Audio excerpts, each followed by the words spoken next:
자, 그럼 저번 시간에 한 거 복습하고 가보도록 하겠습니다. 저번 시간에 신경계에 대해서 여기 붙어 있었니 혹시? 응. 자, 여기 보게 되면 사람의 신경계는 구조적으로 말초신경계랑 중추신경계를 나눌 수 있고, 중추신경계는 뇌와 척수, 그 다음에 말초신경계는 뇌신경이랑 척수신경으로 나눌 수 있습니다. 자, 말초신경계 언제 태어났어요? 그렇죠. 12월 31일에 태어났습니다. 뇌신경은 뇌를 이루고 있는 신경이에요, 아니에요? 아닙니다. 뇌에 연결된 말초신경계를 뇌신경이라고 하는 거예요. 알겠나요? 척수신경도 척수에 연결된 신경을 말초신경계를 척수신경이라고 합니다. 자, 기능적 관점은 이렇게 감각기를 통해서 받아들인 정보를 우리 중추신경계까지 감각뉴런이 전달을 해주고, 중추신경계 명령을 반응기까지 운동뉴런이 전달해줍니다. 자, 뇌에 대해서 알아보도록 할게요. 우리가 지금 중추신경계에서 뇌와 척수 중에 뇌를 배우고 있었습니다. 자, 중추신경계 대뇌, 소뇌, 간뇌, 중간뇌, 뇌교, 연수가 있다. 이거 쭈루룩 나올 수 있어야 돼요. 알겠죠? 자, 보게 되면 대뇌 정신활동을, 고등 정신활동을 담당하고 감각과 운동의 중추입니다. 이 대뇌 같은 경우에는 좌우 두 개 방구로 나누어져 있고 주름이 많고 겉질과 속질로 구분이 됩니다. 겉질이 회색질이에요, 백색질이에요? 회색질. 후두 반 쪼갠다고 생각해주면 되죠. 요 색깔이 척수랑 반대니까 잘 기억해줘야 합니다. 자, 그 다음에 대뇌의 기능은 대부분 겉질에서 일어나는데, 겉질은 기능에 따라 연합령, 운동령, 감각령으로 나누어지게 됩니다. 감각령이랑 운동령을 제외한 나머지 겉질 부분은 연합령이라고 해요. 자, 감각령, 감각의 중추로 감각기에서 오는 정보를 받아들이고, 운동령은 내 의지대로 하는 운동의 중추로 연합령의 명령을 받아서 골격근의 운동을 조절해줍니다. 나머지 부분들을 연합령이라고 하고, 요 그림을 나왔을 때 해석할 수 있으면 됩니다. 자, 자르면 안 됐어요. 반이 있어요. 알겠죠? 여기가 앞뒤 있고, 여기가 뒤, 여기가 위쪽입니다. 여기가 왼쪽, 여기가 오른쪽이에요. 자, 좌뇌는 몸의 오른쪽을, 우뇌는 몸의 왼쪽을 담당하는 거 기억나죠? 그 이유가 뭐예요? 교차돼 있어. 어디에서? 연수에서. 연수에서 신경 교차가 일어나기 때문입니다. 자, 아무튼 여기 앞쪽 요 붉은색 라인이 운동령이고 뒤쪽이 감각령이에요. 자, 좌반구에 있는 운동령이랑 감각령이니까 오른쪽에 대한 감각과 운동을 담당하는 거고, 우반구에 있는 운동령이랑 이제 감각령이니까 왼쪽에 있는 운동이랑 왼쪽에 있는 감각을 담당을 합니다. 요걸 굳이 외우진 않아도 여기에 자극을 주었을 때, 요 뇌의 특정 부분에 자극을 주었을 때, 만약에 여기에다가 전기적 자극을 주게 되면 내 우반구에 있는 감각령이니까 왼쪽 머리에 어떤 자극이 오는 것처럼 느껴집니다. 알겠죠? 네. 자, 만약 여기에다가 자극을 주게 되면 좌반구에 있는 운동령을 나타내니까 오른쪽 손가락이 움직일 수 있다는 얘기입니다. 알겠죠? 네. 자, 이거는 그냥 대뇌가 활성화되는 부위가 그 자극마다 다르다. 뭐 이 정도로만 기억해 줄 수 있으면 돼요. 그 다음에 브로카랑 베르니케 영역은 내신에는 나오지 않으니까 한 번씩 읽어보면 될 것 같고, 자, 소뇌 뭐의 유주 중추예요? 평형의 유지 중추입니다. 좌우 두 개 방구로 되어 있고, 수의 운동이 정확하고 원활하게 이루어질 수 있도록 조절해주고, 감뇌는 시상하부 뇌하수체로 나누어지게 되고, 시상은 척수나 윤쇄에서는 감각을 대뇌의 겉질에 전달하고, 후각 위에 감각 신호를 대뇌에 전달하고, 시상하부는 모 조절의 중추예요? 그렇지. 항상성 조절의 중추입니다. 그 다음에 뇌하수체는 이제 시상하부 끝에 달려 있어가지고 시상하부의 명령에 따라서 하수인처럼 일을 합니다. 그래서 여러 가지 호르몬을 분비해서 다른 내분비샘의 기능을 조절해줍니다. 자, 중간뇌 뭐를 담당해요? 응? 동공. 그렇지 그거예요. 그래서 홍채 운동이 동공 만사를 조절해주고 소뇌와 함께 몸의 평형을 조절해줍니다. 자, 뇌교 특징 읽어보면 될 것 같고, 연수와 함께 호흡 운동을 조절하고 소뇌의 좌우 방구를 다리처럼 연결해줍니다. 나 연수, 하연수를 보게 되면 어떻게 돼요? 심장이 두근거리고 호흡을 잘 못 쉬겠고 소화도 안 됩니다. 알겠죠? 그래서 생명 유지에 필수적인 역할을 해주는 것이 연수입니다. 그 다음에 뇌교와 척수 사이 위치해가지고 뇌와 척수를 연결하는 신경이 지나는 곳으로 신경의 교차가 일어나기 때문에 좌방구가 몸의 오른쪽, 우방구가 몸의 왼쪽을 담당하게 됩니다. 그 다음에 반사의 중추인데 기침, 재채기, 하품, 눈물은 다 목 위에서 일어나죠. 그래서 이 홍채 반사를 제외한 목 위에서 일어나는 반사의 중추가 바로 연수입니다. 그다음 뇌줄기는 생명 유지에 필수적인 역할을 하는 곳으로 중간내, 내교, 연수가 합쳐져서 뇌줄기라고 불려집니다. 됐나요? 네. 자, 그다음 영생을 하는 방법 선생님이 설명해 줬죠. 뭐 하면 된다고? 그렇죠. 장기 기증. 이식을 바로 하시면 돼, 알겠죠? 장기 기증을 하면 됩니다. 근데 그러니까 뇌사인 상태에서만 장기 기증할 수 있는 게 있고 살아있는 상태에서, 그러니까 내 의지대로 생체 장기 기증 이런 게 있어요. 간 같은 경우에는 내 가족한테 내가 줄 수 있지. 뇌사 상태에 빠지지 않아도. 신장 같은 것도 아마도 내가 뇌사 상태에 빠지지 않아도 줄 수 있어요. 그런데 지금 뭐가 안 됐었냐면 폐가 안 됐었어. 폐도 이식이 가능하거든. 그래서 폐를 이식하는 거는 불법이에요. 그러니까 내가 부모인데 자식한테 폐를 이식해주고 싶어도 불법이었는데 그게 아마 법적으로 바뀌었는지 바뀌려고 노력 중인지는 잘 모르겠지만 아무튼 어떤 대학병원에서 어쩔 수 없이 살리기 위해서 불법이었던 거지. 부모의 폐를 자식한테 이식을 해주는 그런 경우도 있는데 아무튼간 그래서 지금 폐도 생체 장기 이식이 가능하게 바뀌려고 노력 중인가? 아마 그러고 있는 걸로 알고 있어요. 자, 아무튼 다시 돌아와가지고 뇌사와 식물인간 둘 다 대뇌 겉질의 기능을 상실했는데 뇌사는 뭐까지 죽은 거야? 뇌줄기의 기능이 상실이 된 겁니다.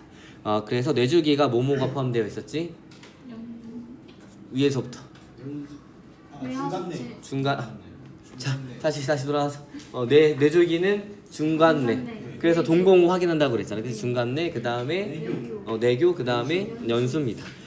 그것들의 기능이 상실해가지고 스스로 호흡이나 아니면 소화나 심장박 등을 조절하지 못해요. 그렇지만 식물인간은 뇌줄기의 기능은 살아 있었습니다. 여기까지 됐나요? 그리고 우리 이거 설명했을 때 저번 시간에 뒤에 교생 선생님 오신 거 알고 있었어? 네. 너 저번에 계셨었어. 그래 나도 모르고 있다가 막 수업을 하고 있는데 나는 뒤에 누가 졸려 서 있는 줄 알았지. 근데 누가 저렇게 화장을 하고 뒤에 서 있지? 뭐 이런 생각이 들었어요. 그래가지고 왜 자꾸 날 쳐다보지? 그래서 내가 처음에 학생인 줄 알고 버벅거리지 않다가 갑자기 교생쌤인 줄 알고 갑자기 그때부터 막 삑사리가 나고 버벅거리기 시작했어. 왜냐면 뭐 내 수업을 어쨌거나 보고 배울 수 있게 있어야 되잖아. 그럼 좀 더 잘 준비를 했어야 되는데 그거를 예상하지 못하고 그래서 그 교생쌤이 오신 거 인지하는 순간 버벅거리고 삑사리가 나고 그래서 내가 무슨 말인지 기억이 안 나요. 저번 시간 수업 잘했었니? 네. 다행이에요. 아무튼 자 이제 진도를 나가보도록 하겠습니다. 자 척수입니다. 척수는 뭘로 보호가 되고 있어요? 척추로 보호가 되고 있습니다. 자, 척수는 중추신경계인데 연수에서 이어져서 척추 속으로 뻗어 있으며 감각계에서 받아들인 감각 정보를 뇌로 보내고 뇌에서 반응 명령을 반응기로 전달하는 통로 역할도 해주면서 자기 스스로 판단할 수도 있습니다. 그 다음에 무릎 반사, 회피 반사, 배변, 배뇨 반사, 땀 분비, 적 분비 등 이런 반사의 중추인데 얘 다 목 아래에서 일어나는 반사죠. 그렇기 때문에 이런 목 아래에서 일어나는 반사들은 그 중추가 척수라고 생각을 해주면 됩니다. 알겠나요? 네. 자 그러면 이렇게 대뇌가 있고 그 다음에 여기 척추라는 뼈 안에 척수가 이렇게 뻗어 있어요. 그 다음에 요게 디스크예요. 그래서 디스크가 터지거나 밀린다는 얘기는 뭐냐면 얘가 뒤로 밀려서 신경을 누르기 때문에 아프다는 얘기예요. 알겠나요? 자 얘를 쑥 이거 쑥 뽑는데 이렇게 보도록 합시다. 자 봤어요. 자 요 상태로 보게 되면 자 이제 얘가 척추인 거고 얘가 척수예요. 얘가 척수인 거고 얘가 척수인 거고 그 다음에 얘는 척수에 연결되는 말초신경계입니다. 알겠나요? 네. 자 그래서 척수를 반으로 뚝 잘랐더니 어떤 모습이냐면 얘가 척수예요. 이렇게 나비 모양으로 안쪽이 진하죠. 얘가 속질이고 그 다음에 얘가 겉질입니다. 그런데 이 속질은 어두워요 밝아요? 어둡기 때문에 속질이 회색질이고 겉질이 백색질이에요. 대뇌랑 어때? 반대죠. 그러니까 대뇌 하나만 외우고 척수는 반대다 이렇게만 생각해주면 됩니다. 마찬가지로 속질이 회색질인 이유는 이렇게 신경세포체가 속질에 있기 때문이에요. 알겠나요? 자 그리고 여기에서 뿌리처럼 나옵니다. 그래서 뿌리 근자를 쓰는 것 같은데 얘는 뒤쪽에 있는 뿌리, 얘는 앞쪽에 있는 뿌리예요. 그러니까 여기가 배 쪽이고 여기가 등 쪽이다. 그러니까 여기가 오른쪽이고 여기가 왼쪽임을 여러분들이 알 수 있을 겁니다. 일단 됐어요? 됐니? 자, 등 쪽이니까 뒤쪽인 거고, 그 다음 배 쪽이니까 앞쪽인 거예요. 자, 그래서 이 중추신경계 다발은 뒤쪽이 후근, 앞쪽이 전근인데, 요 후근은 어떤 걸로 구성이 되어 있냐면, 신경세포체가 혹처럼 달려있죠? 이 어떤 뉴런이에요? 감각뉴런. 그렇지. 감각 뉴런들이 뭉쳐서 들어오는 곳이 바로 여기입니다. 자, 감각 뉴런의 신경세포체는 척수에 있어요? 없어요? 없지? 확인됐어? 감각 뉴런의 신경세포체는 척수에 없습니다. 자, 그리고 앞에 있는 것은 어떤 거냐면 뭐랑 연결이 되어 있어요? 반응기, 근육이랑 연결이 되어 있죠. 이런 뉴런들을 어떤 뉴런이라 그래요? 운동 뉴런이라고 합니다. 알겠죠? 자, 그래서 전근에는 운동신경, 운동 뉴런이 있고 후근에는 감각 뉴런, 감각 신경이 있어요. 이 운동 뉴런의 신경세포체는 척수 속에 이렇게 파묻혀 있습니다. 알겠나요? 네. 그럼 이제 전근이 운동이고 후근이 감각인 거를 알아야겠지? 배 운동입니다. 복근 운동할 때. 그래서 배 쪽, 앞쪽이 전근이 운동. 됐나요? 네. 그다음 뒤쪽이 후근이 감각인데 이렇게 외우기 싫으면 니은 외우세요. 알겠죠? 그래서 운동 전근. 외웠어? 어쨌거나 외우도록 하세요. 됐나요? 네. 자, 그래서 다시 정리하면 척수의 단면을 보게 되면 이렇게 안쪽이 어두운 회색질입니다. 그래서 속질이 회색질이고 겉질이 백색질이고 이건 대뇌랑 반대고 후근은 감각신경 다발인 거고 전근은 운동신경 다발이 되는 거예요. 알겠나요? 네. 자, 그럼 밑에 글로 한번 정리해 보도록 하겠습니다. 대뇌와 반대로 척수의 겉질은 주로 축삭돌기로 이루어진 백색질이고 속질은 신경세포체로 이루어진 회색질입니다. 자, 후근 척수의 등 쪽에 배열된 감각신경 다발로 감각기에서 받아들인 감각 정보를 뇌로 전달해주고, 자, 전근 척수의 배 쪽에 배열된 운동신경 다발로 뇌에서 내린 명령을 반응기로 전달을 해줍니다. 알겠나요? 네. 자, 그럼 이제 의식적인 반응과 무조건 반사에 대해서 알아보도록 하겠습니다.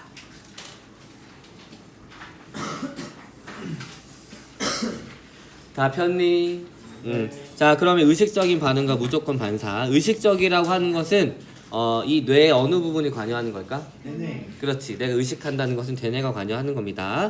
자, 의식적인 반응은 대뇌의 판단과 명령에 따라 일어나는 반응으로 야구 선수가 날아오는 공을 보고 야구 방망이로 치는 반응이 대표적인 예시인데, 공이 날아오죠? 그럼 눈을 통해 가지고 이 날아오는 것이 대뇌로 자극이 전달이 됩니다. 그럼 내가 명령을 내리겠지. 저것을 쳐라. 맞죠? 그래가지고 칠 때는 뭐를 움직여? 팔을 움직이겠지? 그래서 척수를 거쳐서 운동신경을 통해 가지고 팔에 있는 근육을 움직여서 방망이를 치는 겁니다. 됐나요? 네. 자, 그럼 이 눈으로 들어오는 이 시각신경은 척수를 거쳐요? 안 거쳐요? 안 거치죠? 그래서 무조건 척수를 거친다고 생각하면 안 돼요. 여기 뇌신경은 다 뇌랑 연결이 되어 있고 척수랑 연결이 안 되어 있기 때문에 뭐 우리가 눈으로 보는 거, 귀로 듣는 거 이런 것들은 이런 감각들은 척수를 거쳐요? 안 거쳐요? 안 거칩니다. 굳이 척수까지 내려갔다가 다시 올라올 필요가 없는 거예요. 알겠나요? 그래서 여기에서는 요건 척수를 거치지 않고 대신에 내가 팔을 휘두른다는 것은 목 아래쪽에서 휘두르는 거니까 맞지? 그래서 척수를 거치는 겁니다. 알겠나요? 네. 자, 그럼 이제 무조건 반사에 대해서 알아보도록 하겠습니다. 자, 의지와 관계없이 무의식적으로 일어나는 반응을 무조건 반사라고 합니다. 대뇌로 자극이 전달되기 전에 반응이 빠르게 일어나는 거야. 그래서 이게 이 무조건 반사는 왜 하냐면 위험으로부터 우리 몸을 보호하기 위해서입니다. 그래서 척수, 연수, 중간뇌가 중추로 작용을 하는 거예요. 자, 그러면 반사 보도록 할게요. 자, 중간뇌 반사, 연수 반사, 척수 반사가 있는데 중추는 중간뇌, 연수, 척수입니다. 자, 중간뇌 반사의 대표적인 게 바로 동공 반사인 거고, 그 다음에 연수 반사는 재채기, 하품, 침, 눈물, 기침, 딸꾹질 등이 다 연수에서 일어나는 반사인 거고, 다 목 위에서 일어나는 반사예요. 됐나요? 네. 그 다음에 척수 반사인데, 척수 반사의 대표적인 것은 무릎 반사, 회피 반사, 배변, 배뇨 반사, 그래서 접분비 반사 등이 있습니다. 자, 회피 반사를 예시로 보도록 할게요. 자, 자극을 피하기 위해서 반사 행동으로 뜨거운 냄비에 손을 닿았을 때 무의식적으로 손을 빠르게 떼는 반응이 있는데, 자, 이게 뭐냐면 우리 몸을 보호한다 그랬지? 내가 뜨거운 것에 손가락이 닿았어. 그러면 우리가 물론 굉장히 빠르게 신경이 우리 뇌까지 이런 자극 정보가 전달이 되지만 그 시간조차 아까운 거야. 그 내가 뜨거운 곳에 손을 닿았어요.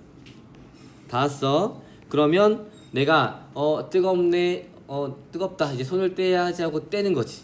자, 이런 것보다 뭐가 더 빠르냐면 보세요. 이렇게 감각기에서 감각을 느끼고 감각신경을 타고 척수로 들어와서 우리 대뇌까지 전달이 돼서 대뇌에서 명령을 내려가지고 다시 척수를 통해서 운동신경을 통해가지고 근육 움직이는 경로랑 그 다음에 감각기에서 뜨거운 정보가 오게 되면 척수에서 바로 판단을 해가지고 떼는 거랑 누가 더 빠를 것 같아? 그렇지. 척수가 에서 바로 판단을 하고 떼는 게 더 빠르겠죠? 그러니까 우리 몸을 더 빠르게 위험으로부터 보호할 수 있는 거예요. 그래서 반사는 우리 몸을 보호하기 위해서 해주는 겁니다. 여기까지 됐나요? 자, 그래서 이게 어떤 거냐면 우리가 뜨거운 냄비에 손을 닿았을 때 뜨겁다 하고 떼는 게 아니라 떼고 나서 뜨거움을 느끼는 거예요. 어떤 차이점인지 알겠어? 그러니까 뜨거운 것을 닿았을 때 내가 되뇌로 생각해가지고 뜨겁네 하고 손을 떼는 게 아니라 뜨거운 것을 닿았을 때 나도 모르게 손을 떼고 되뇌가 관여하지 않고 척수에서 바로 명령을 내려가지고 손을 떼고 그 다음에 그 뜨거움을 내가 손을 뗀 뒤에 느끼는 겁니다. 이해됐어요? 이해됐니? 이 둘의 차이점 알겠어요? 내가 손을 의식해서 뜨겁네 하고 느끼고 떼는 게 아니라 뜨겁고 손을 뗀 다음에 그 다음에 뜨거움을 느끼는 거예요. 알겠죠? 뜨거운 것에 닿고 손을 뗀 다음에 뜨거움을 느끼는 겁니다. 자, 그 다음에 무릎 반사 보도록 할게요. 다리에 힘을 뺀 상태에서 무릎 아래를 바로 고무망치로 가볍게 치면은 다리가 살짝 올라갑니다. 이건 무엇이냐면 자, 여기를 고무망치로 살짝 쳐요. 당연히 그냥 망치로 치면 안 되겠지? 그래서 고무망치로 치는 거예요. 그래서 감각기가 또 근육에 감각기가 있어요. 그래가지고 이 감각기를 통해가지고 이 감각이 척수로 전달이 됩니다. 그리고 척수에서는 바로 명령을 내려줘요. 그래서 운동신경을 자극해가지고 이 근육을 움직여가지고 다리를 이렇게 뻥 차게 됩니다. 무릎을 보호해 주는 거예요. 누가 내 무릎을 치면 내가 얘를 쳐야지 하고 치는 게 아니라 치고 나서 쳤구나 이렇게 느끼는 겁니다. 됐나요? 자, 이러면 왜 내가 또 느끼고 이렇게 되는지 한번 보도록 할게요.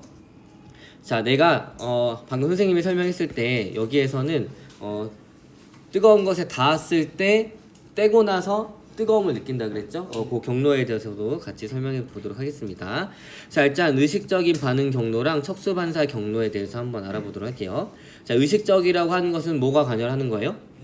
대뇌가 관여합니다. 그래서 내가 어떤 피부 감각을 느껴요. 얘가 후군으로 들어오고 척수를 타고 연쇄적 교차가 일어나서 대뇌로 전달이 됩니다. 그리고 대뇌에서 판단을 내리겠죠? 그래가지고 다시 이렇게 교차가 일어나고 척수를 타고 이제 운동신경을 통해 가지고 근육을 움직이게 됩니다. 이게 의식적인 반응의 경로예요. 그런데 척수 반사의 경로는 어떻게 되냐면 이렇게 갔다가 F로 갑니다. F도 지금 척수를 이루고 있는 연합 뉴런이에요. 그래서 판단을 해주고 그 명령을 바로 운동신경한테 전달해줘가지고 근육을 움직이게 해줍니다. 그래서 얘가 대뇌를 거쳐서 오는 것보다 더 빠르게 반응을 할 수가 있는 거예요. 됐나요? 네. 자, 그런데 여기를 잘 보게 되면 하나의 축삭돌기 말단이지만 두 개의, 그치? 두 개의 신경세포체랑 시냅스를 형성하고 있습니다. 그래서 실제로 무조건 하나의 뉴런이 하나의 뉴런과 연결되어 있는 것이 아니라 하나의 뉴런이 여러 개의 뉴런과 이런 식으로 연결이 될 수가 있어요. 알겠나요? 자, 그래서 내가 그래요. 뜨거운 것을 느꼈어요. 맞죠? 뜨거운 거 느꼈대. 내가 느낀다는 건 대뇌가 자각하는 거니까. 다시 정리하면 뜨거운 것에 손을 닿았어. 그럼 이 뜨거운 감각에 대한 정보가 A를 타고 여기로 오겠죠. 맞나요? 그러면 얘는 이 두 군데랑 모두 다 시냅스를 형성하고 있으니까 F한테도 전달이 되고 B한테도 전달이 됩니다. 됐나요? 그런데 뭐가 더 빠르냐면 F에서 명령을 내려서 E를 자극한 다음에 근육을 움직이는 게 요 경로보다 더 빠른 거야. 됐니? 네. 그래서 얘를 떼고 그 다음에 이 정보가 우리 대뇌에 오기 때문에 내가 뜨거움을 느끼는 겁니다. 이렇게 됐어요? 네. 자, 그래서 보게 되면 얘는 무조건 반사와 자극 감각인데 무조건 반사가 일어날 때 감각신경이 대뇌로도 연결되는 뉴런과 시냅스를 이루고 있기 때문에 반사 후에 반사가 일어난 후에 감각을 느끼게 됩니다. 알겠나요? 자, 그러면 우리 말초신경계에 대해서 한번 알아보도록 하겠습니다. 자, 여태까지 중추신경계에 대해서 알아봤죠. 중추신경계는 뭐랑 뭐밖에 없어요? 뇌랑 척수. 그렇죠. 뇌랑 척수밖에 없습니다. 자, 이제 말초신경계에 대해서 알아보도록 할게요. 자, 말초신경계는 무엇이냐면 중추신경계와 몸의 각 부분의 정보를 전달하는 신경인데 해부학적 구분을 다시 보게 되면 뇌와 척수는 중추신경계고 뇌에 연결된 말초신경계인 뇌신경, 척수에 연결된 말초신경계인 척수신경이 이렇게 있습니다. 얘는 해부학적 구분인 거고 그 다음에 기능적 구분 해보도록 할게요. 자, 보게 되면 여기가 말초신경계 범위예요. 자, 자극을 오게 되면 이 자극을 감각신경을 통해 가지고 우리 중추신경계까지 전달해 줍니다. 얘가 몸의 중앙부로 들어오는 것처럼 방향성이 있기 때문에 구심성 뉴런이라고 하고 다른 말로는 감각 뉴런, 감각신경이라고 합니다. 기억나나요? 네. 자, 그 다음에 얘는 무엇이냐면 골격근, 내장근, 심장근 등 연결되어 있어요. 근육에 연결되어 있고 더 여러 가지 반응기에 연결되어 있기 때문에 운동 뉴런이라고 합니다. 자, 그래서 중추신경계에서 내린 명령을 우리 반응기에 전달해주는 운동 뉴런인데 얘가 중앙에서 몸 말단부로 간다 해가지고 멀어진다 해서 원심성 뉴런이라고도 합니다.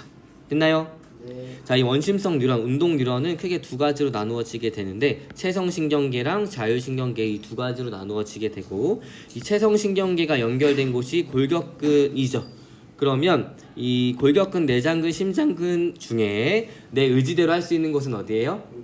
골격근이죠. 그래서 얘는 내 의지대로 할 수 있는 운동을 조절하는 운동신경인 거고 그 다음에 내장근이랑 심장근은 내 의지대로 할 수 있어요? 없어요? 없죠. 그러니까 얘는 자율적으로 이제 조절이 됩니다. 그런 것들을 자율신경계라고 하고 이 자율신경계는 교감신경이랑 부교감신경으로 나누어지게 됩니다. 그래서 근육들뿐만 아니라 여러 가지 반응기, 분비샘을 포함한 여러 가지 반응기를 조절해줘요. 알겠나요? 됐어요? 그래서 체성신경계, 자율신경계로 나누어지게 되고 체성신경계는 골격근을 조절하니까 수의 운동을 조절해주는 거고 자율신경계는 내 의지대로 할 수 없는 내장근, 심장근, 분비샘 등을 조절해줍니다. 됐나요? 그리고 이 교감이랑 부교감 신경 굉장히 중요하기 때문에 따로 떼서 또 배울 거예요. 자, 그러면 말초신경계 여태까지 설명한 거 글로 한번 정리해 보도록 할게요. 해부학적 구분, 뇌신경, 척수신경으로 나누어지고 뇌신경은 뇌와 연결된 신경으로 좌우 12쌍, 척수신경은 척수와 연결된 신경으로 좌우 31쌍으로 구성이 되어 있습니다. 기능에 따른 구분은 감각신경이랑 운동신경으로 나누어지게 되는데 감각신경은 감각기에서 받아들인 자극을 중추신경계로 전달해주는 역할을 하고 운동신경은 중추신경계 명령을 반응기관으로 전달해주는 역할을 합니다. 이 운동신경은 크게 체성신경이랑 자율신경으로 나누어지게 되고 체성신경은 뇌와 척수의 명령을 어디에다가 골격근에다가 전달해줍니다. 대뇌의 지배를 받아서 의식적인 골격근의 운동을 조절해줍니다. 그래서 수의 운동을 조절해준다 라고 안 적혀 있으면 적어주세요. 적었나요? 이게 바로 수의 운동이에요. 그 다음에 특징은 중추신경계와 몸의 각 부분이 하나의 뉴런으로 연결이 되어 있습니다. 이게 어떤 뜻이냐면은 내 허벅지나 종아리 근육을 움직이고 싶어. 이건 내 골격근이니까 내 의지대로 할 수 있겠지? 그러면 척수에서 하나의 뉴런 세포로 연결이 되어 있다는 얘기예요. 내 근육까지. 그러니까 긴 뉴런은 1m가 넘는 뉴런도 있습니다. 이 의미예요. 알겠죠? 자, 그 다음에 운동신경으로 구성이 되고 운동신경의 축삭돌기 말단에서 골격근으로 아세틸콜린이 분비돼서 근수축이 일어납니다. 이거 우리 골격근의 움직임 했을 때 배웠었는데 기억나니? 시냅스의 축삭돌기 말단, 축삭돌기 말단이 있고 그 다음에 근육에 있는 섬유막이 있고 여기도 시냅스라고 부른다고 했어요. 기억나? 여기에서 방출이 되는 신경 전달 물질이 바로 아세틸콜린이었습니다. 알겠나요? 네. 자, 그다음 자율신경 보도록 할게요. 대뇌 조절을 직접 받지 않고 간뇌, 중간뇌, 연수의 명령에 따라서 조절을 받습니다.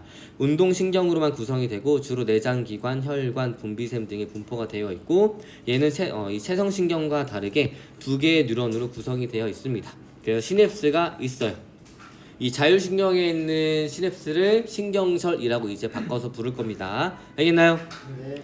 소화, 순환, 호흡, 호르몬 분비 등 생명 유지에 필수적인 기능을 조절해주고 교감신경이랑 부교감신경으로 구성이 됩니다. 그런데 이 두 신경은 서로 반대 효과를 내는 기량작용을 통해서 반응 기간을 조절해주는데 이 리을자가 위로 올라갔으니까 내려주세요. 얘들아 졸려도 참아야 돼. 알겠지? 정신 차리세요 우리. 알겠지? 다 외우는 거야. 알겠지? 이런 것들을 외워야지 이해를 할 수가 있어요. 자, 기량작용은 무엇이냐면 우리가 자동차의 속도를 일정하게 할 때 무엇을 통해서 조절하지? 악셀. 엑셀이라고 악셀이라고 하는구나. 악셀이랑 브레이크로 조절을 하죠. 그래서 악셀이 뭐야? 얘를 빠르게 하는 거. 근데 브레이크는 얘를 느리게 하는 거지. 예를 들어 심장박동을 조절할 때도 어느 경우에 따라서 심장박동을 빠르게 해야 될 때가 있고 어느 때는 심장박동을 느리게 해야 될 때가 있죠. 그 다음에 심장박동이 너무 빠르거나 느리지 않도록 얘네들이 서로 악셀과 브레이크로 서로 조절을 해줘야 될 필요가 있습니다. 알겠죠? 악셀과 브레이크는 서로 반대 효과를 내죠. 서로 반대 효과를 내면서 하나의 기관을 적절하게 조절해주는 것을 길항작용이라고 합니다. 알겠나요? 자, 그 다음에 신경절에서는 아세틸콜린이, 신경말단에서는 교감신경은 노르에피네프린이, 그 다음에 부교감신경은 아세틸콜린이 분비가 되는데 이런 것들도 다 외워줘야 합니다. 자, 어떻게 외우는지 한번 보도록 할게요. 그림으로.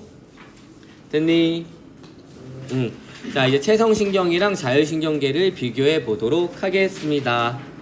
자, 일단 얘가 체성신경계를 나타낸 거고 얘가 자율신경계를 나타낸 거예요. 둘 다 운동신경이라고 했지요.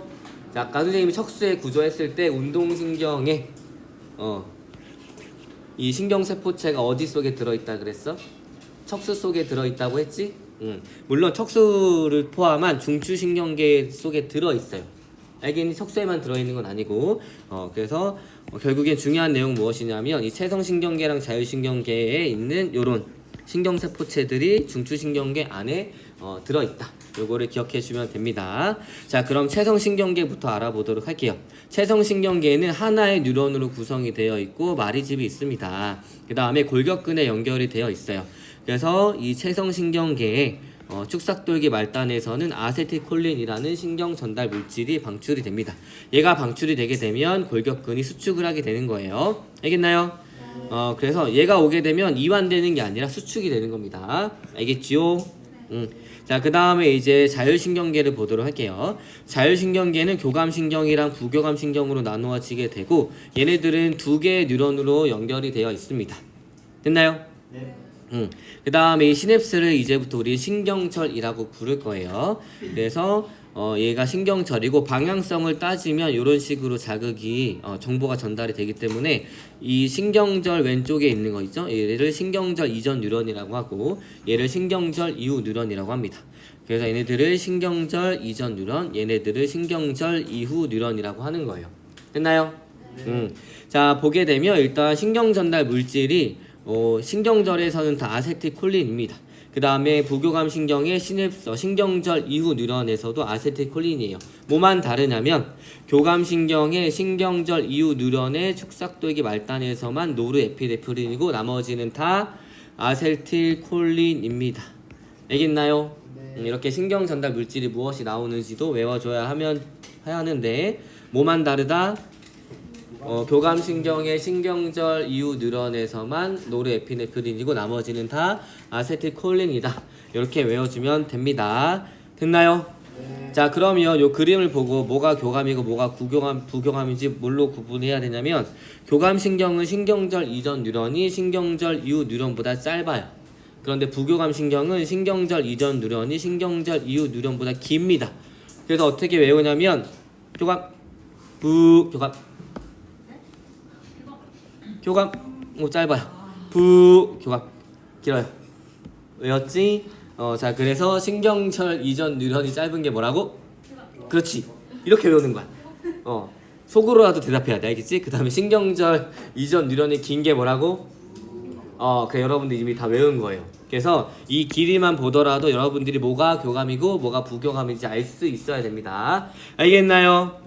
자, 그래서 예를 들어서 아까 심장박동에 대해서 얘기를 했었는데 교감신경이 활성화가 되면 신경절 이후 뉴런에서 노르에피네프린이 나오기 때문에 심장박동을 촉진을 해주고 부교감신경이 활성화가 되면 신경절 이후 뉴런에서 아세틸콜린이 나오기 때문에 심장박동을 억제를 해줍니다. 그래서 우리가 언제 이런 걸 유학드랍에서 볼 수 있냐면 심장이 갑자기 멎었어. 그래서 응급실에서 갑자기 에피네프린을 심장에 박습니다. 에피네프린이랑 노르에피네프린은 거의 비슷해요. 그래가지고 심장에 강제로 에피네프린을 투여를 하게 되면 그래서 심장 박동이 촉진이 되게 되는 거예요. 알겠나요? 자, 아무튼 여기까지가 말초신경계고 얘가 반응기였고, 그 다음 신경절이라고 하는 것은 자율신경에 있는 시냅스입니다.